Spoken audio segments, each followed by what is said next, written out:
My Brother's Lion, written and illustrated by Joshua Burleson, narrated by Richard Riemann. For Elisha, sleep well among the stars. One warm summer night, I was out catching fireflies with my big brother. We paused for a moment to look at the stars, and he told me some were connected to the other. He told me about constellations, certain stars that make an outline caused by a glowing thread. When I was around your age, one was cut, and I had to repair it, he said. His story took place a long time ago, when my big brother was just a small boy like me. Even though he was kind and fun to play with, no other kids lived nearby, so his life was quiet, and he often felt lonely. Our mom had noticed my brother was lonesome, so she gave him a stuffed lion to be his bedtime companion. Even though the toy looked old and battered, my brother came to love him more than anyone could ever imagine. The very first night my brother slept with his new companion, the moon was sitting just right. To my brother's surprise, his stuffed lion let out a roar and came bursting to life. The lion was powerful but kind, and quickly became my brother's dearest friend. Together they found a fantastical world that existed only when the day had come to its end. Late one night, a glowing thread drifted in through my brother's window.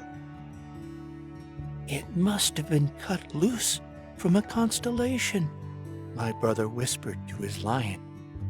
"Wherever it leads, we should follow."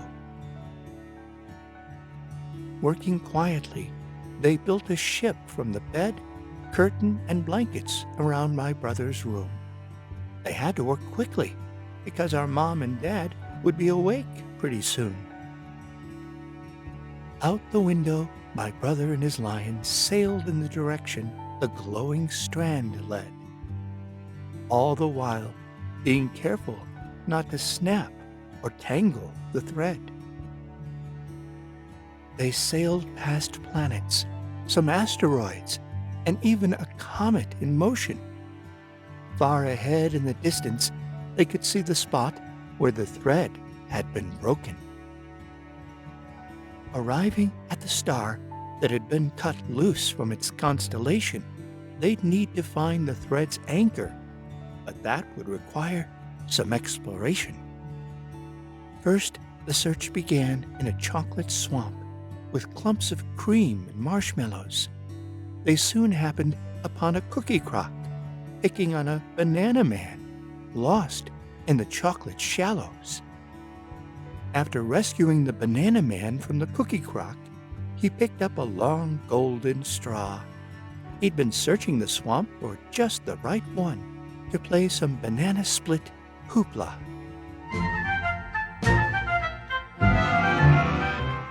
Later, searching the clouds, they found a mechanical dragon cradled in peaks that pierced the sky. Often the dragon would make a loud hissing noise, and they wanted to find out why. Turned out the dragon was friendly. He just needed a little help. A steam valve on his tooth had blown open, causing a loose engine belt. After that, they searched the hills and found a tree that grew strange green paper. For some reason, it was making the animals selfish and act out with bursts of anger. They found a new use for it. My brother said it would make sense to me later. Instead of fighting over who had more of it, the animals used it as toilet paper. Next, they searched deep in the murky wood and came across a grumpy goblin queen. Nothing would cheer her up. She was testy and sometimes a little mean. They decided to build a stage and put on a very silly play. The Goblin Queen laughed loudly, and all her grumpiness melted away. Finally, they came to a far green country where wild kites soared high. In the distance, they spotted the anchor, which marked its location from the sky. Climbing the hills, a dangerous villain jumped out just ahead. It was Scissorat, the culprit who'd cut the constellation's thread. My brother was scared, and a part of him wanted to hide or turn back and run. But he gathered his courage because he knew Scissorat wouldn't stop here. He'd cut down every constellation, one by one. Leaping high from his perch, the giant rat swung a powerful attack. My brother's sword splintered with a loud thud and a thwack. Having no defense, he took a step back, but fell to the ground in dismay. Suddenly, his lion let out a thundering roar, which made Scissorat scurry away.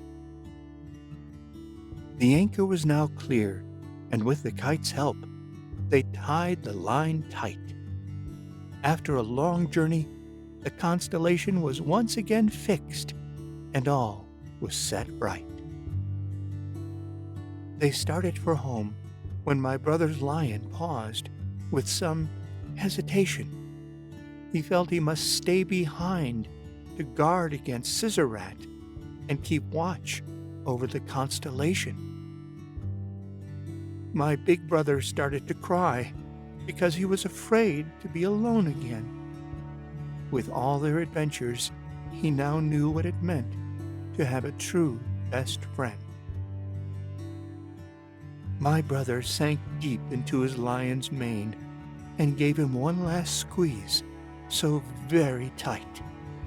His lion purred back at him to let him know everything would be all right. By himself, my brother sailed back across the stars and through the Milky Way. It was a lonely journey home, but he remembered the way. Arriving home at his bedroom window, he began to realize his heart would never be the same. Even though my brother missed his lion, he was grateful for their time together and the best of friends that they became.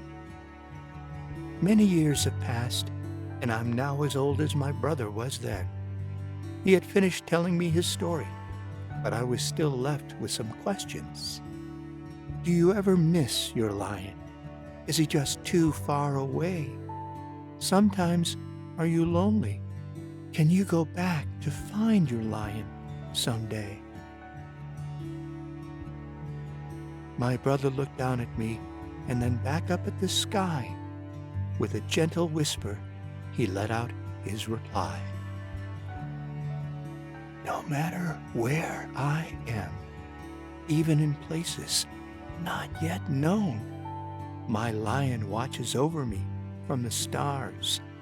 I'm never really alone. The end.